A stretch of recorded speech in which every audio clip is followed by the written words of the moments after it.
গণতান্ত্রিক ব্যবস্থায় জনপ্রতিনিধিদের শিক্ষার প্রসার, অর্থনৈতিক উন্নয়ন সহ এলাকার জনগণের মৌলিক পরিবর্তন ও দৈনিক জীবনযাত্রার মান উন্নয়ন করতে হবে। আজ সিপাহীজলা জেলার নলছর দশমীঘাট কমিউনিটি হলে আয়োজিত সেবাই সংগঠন কর্মসূচিতে অংশ নিয়ে একথা বলেছেন উচ্চশিক্ষামন্ত্রী কিশোর বর্মন। অনুষ্ঠানে নলছর বিধানসভা কেন্দ্রের ৮টি গ্রাম পঞ্চায়েতের দিব্যাঙ্গজনদের সম্মাননা প্রদান করা হয়।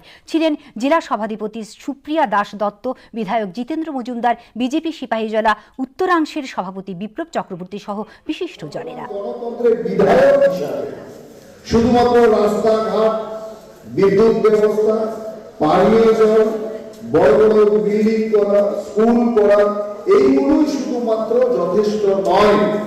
বিধায়ক হিসাবে এইগুলোর পাশাপাশি আমাদের জনগণের